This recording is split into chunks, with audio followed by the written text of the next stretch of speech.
certified financial planning professional and small business coach based here in Austin, Texas. Welcome back to your financial therapy for the week. Thanks as always for tuning in. Before we get started, I need to ask you if you've been enjoying this show, please like, subscribe, give us a review wherever you've been listening or watching. We did kind of a heavy episode last week about debt management and things like that. So this week's episode is going to be a little lighthearted. It's all about how to set your kids up for financial success. And I know that that's a lot of what I'm hoping to do with my own kid. But also a lot of the guests that have been on the show have children and genuinely want to understand how they can help their kids kind of manage money a little bit better than they did, right? We always want better for our kiddos. So this episode is 8 ways to set your kids up for financial success. I found this article on MoneyWise. It was republished on Yahoo News, and it basically said that a single high school class can boost a teen's lifetime wealth by $100,000. Most kids don't take any sort of financial management classes in school, and personally, I think a lot of my financial acumen, my ability to manage finances came when I was younger, watching my parents, having them kind of instill some things in me. And then also, as I've gotten older and become an adult, just like learning from my own mistakes and again, trying to teach or implement some things with my kid that I think would make sense in teaching kids how to actually think about money and manage money. So it's funny, like the other day we had a whole conversation about mortgages and debt and how people become credit worthy, how a mortgage loan actually happens. And, I wasn't really sure he was going to get it, but he totally got it. The idea that somebody has money enough to just pay for a home is unlikely in most circumstances. So we have to be able to use our credit in some sort of way. And those simple concepts for kids, they may seem like they are too complex, but you can simplify them in order to really teach a lesson to kids about money and finances and kind of model for them what responsible management of finances looks like. So in lieu of a high school class, you can get started at home with these lessons. So 8 ways to set kids up for financial success. And the first one is give them an earning schedule for allowance. So a dollar amount per chore or some sort of sliding scale, not a fixed amount every week and not for nothing. So a lot of parents I know like give an allowance and you're supposed to do these chores and everything like that. It's actually, I think, a little more beneficial for them to be earning based on the chores that they do. So if they do 5 out of 10 chores, they get half of an agreed upon amount. If they do everything, great, you get your full earnings. That sort of earning schedule or sliding scale actually, I think, helps them process that their work does matter. They can choose not to do anything, but then they will have less for what they actually want. And a key component of this is to have that earning schedule happen and then to let them spend the money how they want to spend the money in regimented, controlled sort of situation. So a good example is streaming movies. My kid loves streaming movies. But if a movie costs $5 to stream, I will have him pay me half, and then I'll pay half. And that's how we work that out. I don't necessarily make him pay for the whole thing, but I also make him have some skin in the game. And those dollars come from allowance that he has earned through chores or good deeds, so to speak, that he's committed himself to. So give them an earning schedule for allowance, and then have them pay for what they want out of those funds so that they can see the clear link between earning and spending. The second thing is ask them to create and try and stick to a budget for things like school clothes, nights out with you or friends, family adventures. And I would say that this could start like maybe in their early teens. A little kid probably isn't going to have the ability to make a practical budget, but as they get older, they can actually do some research. They can look at what it takes to have some movie tickets or what it takes to go to dinner at such and such restaurant. And asking them to create and stick to a budget either for the family or for themselves is really helpful in kind of creating that sense to them of, okay, I see what things cost. I understand what is having to be spent here, but also I'm part of the conversation of what we can spend, what we should spend, and I'm getting practice in building a budget, having some guardrails for how I earn and spend. And the third thing is to discuss the importance and help them establish credit. So I mentioned the idea of the mortgage.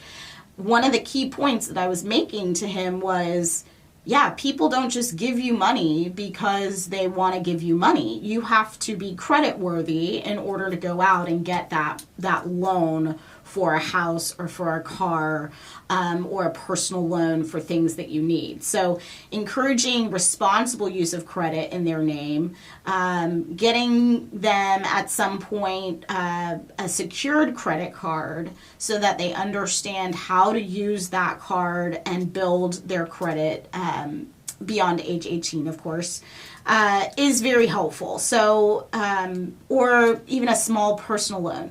Having them do some things early on in their credit life to establish credit and understand what it takes to actually pay it off before they kind of get bombarded on college campuses to open up a credit card and, see how it goes.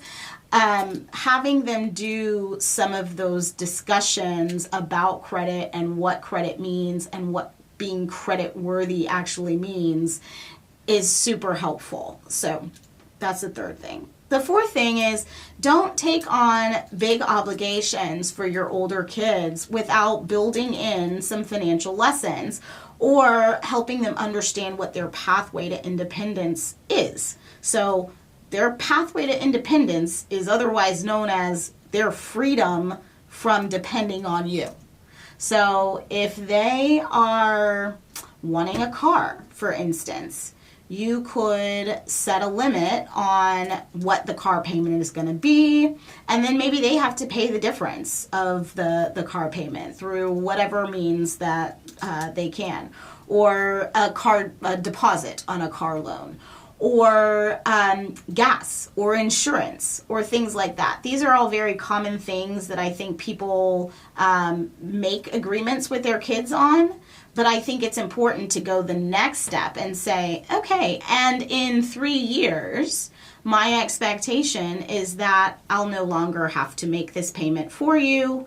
You will be earning enough money in order to contribute this amount yourself. Or in 2 years, I'm going to start paying only 50% instead of 75% of whatever it is that you're doing for them. So the idea of not taking on big obligations for your kids and then having that be kind of an end game is really important. I think factoring in some level of having them move toward independence instead of getting to a point where you just have to flip the switch because you're so overwhelmed by all of their financial needs is super important. So good for you, good for them.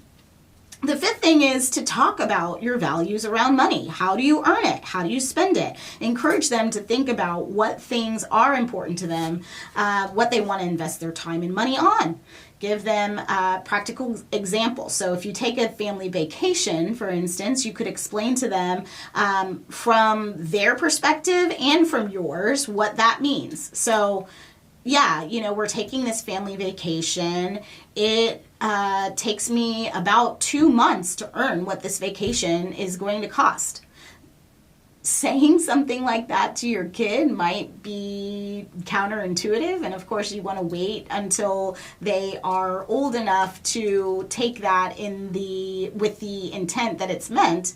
But the idea is to put some value to your work so that they understand your work is enabling this family vacation, and your values around money say you're willing to do that work in order to spend on this vacation. It gives them kind of a multi-level view of what your values around money, earning, and spending it actually are, what you find valuable to spend on. And that can help them kind of establish some of those things too.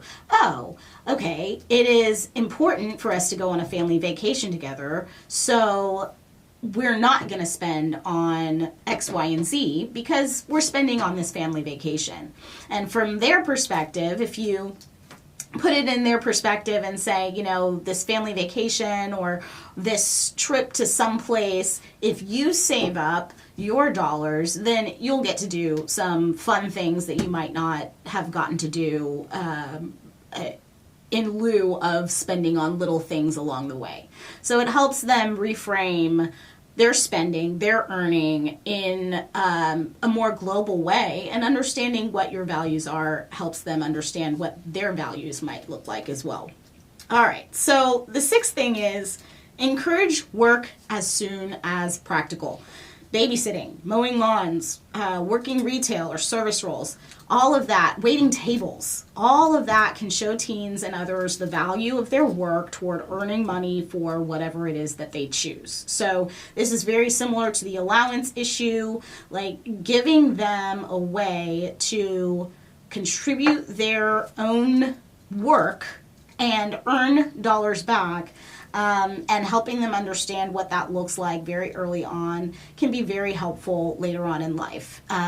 It helps kids understand where money comes from and that their work product, their being tuned into something is actually really valuable. What they do matters and can, in fact, earn income. And so I say as soon as practical. There are some kids that take to this and they are little entrepreneurs, and they'll create things to sell them. They'll do the candy sales, they'll do the cookie sales. They got no problem generating money. And that's really exciting. If you see that in your kid, I would encourage that, certainly. But some kids are not interested in that. They're not interested in money and finances, and they don't necessarily take to it. So some of the time you do have to kind of encourage this idea of, well, listen, I'm not paying for this. So if you would like to have this, you can work to earn it. And whether that's work in the home or work for an external organization or company, whether that's volunteering, and then you are rewarding that volunteerism with some sort of payment. I think something structured is super important so that they understand, I do this thing, I get this money. So the seventh thing is start them investing early. Time really is money. Carried interest is the best way to be a young millionaire. And so someone who invests $100 a month, starting super early, could earn 6 figures more than someone starting just 5 or 10 years later.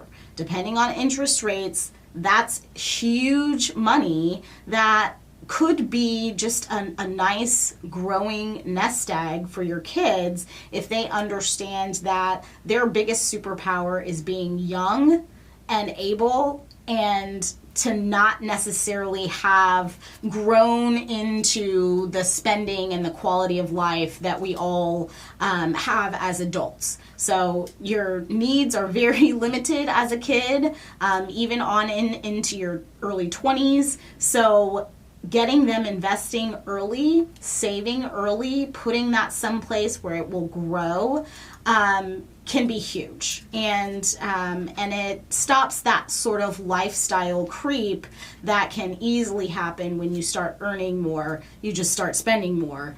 If you set it up so that they understand to save first, to invest, not just save, to invest that money so that you get the benefit of that compound carried interest, then that's the best scenario. So start them early in investing and earning good interest on their money. The last thing, number 8, find reputable sources to learn and grow your understanding of money. Help them help yourself. I love some books that I will leave in the show notes, but Psychology of Money, The Art of Spending Money, both by Morgan Housel, are excellent books. They help you walk through what you really are doing when you're spending money and when you're earning money to save or for future endeavors. I love Money Master the Game. That's by Tony Robbins. Rich Dad, Poor Dad, Robert Kiyosaki.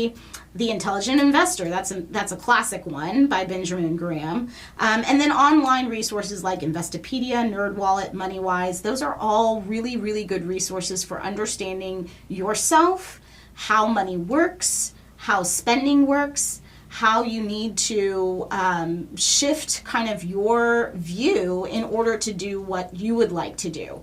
And I always say personal finance is personal. So that's the key. None of these things will tell you exactly what to do with your money. They're not going to tell you how to grow your $1,000 into $10,000 by X day. These are resources that are going to help you think more about how you're earning, how you're spending your money, what you're spending your money on, and that's why they're really good resources for you and for your kiddos to start looking at early, because it's easier to learn about things and be more confident about things the earlier in your life that you're actually doing them. There are kind of 2 ways to learn. You can learn by mistakes, or you can do some book learning.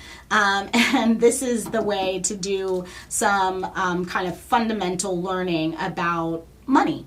And so I love these resources. Like I said, I'll leave them down in the show notes for you. So this was 8 ways to set kids up for financial success. The first one, give them an earning schedule for allowance. Make it a sliding scale or by chore. Ask them to create and stick to a budget for things like school clothes, nights out with you and their friends, family adventures, things like that. Discuss the importance and help them to establish credit. Encourage responsible use of credit in their name. Number 4, don't take on big obligations for your older kids without building in some sort of a financial lesson and or a pathway to independence. Shift gears as time goes on. Don't just leave it and set it and forget it. Number 5, talk about your values around money. How you earn it, how do you spend it? Encourage your kids to think about their own values around money. Number 6, encourage work as soon as practical. Number 7, start them investing early. And then finally, number 8, find reputable sources to help them learn and grow their understanding of money and how it works. So I hope this was helpful to you guys, maybe a little more lighthearted than last week's episode. This was 8 ways to set your kids up for financial success. And I thank you for listening, and we'll be back next week with another episode.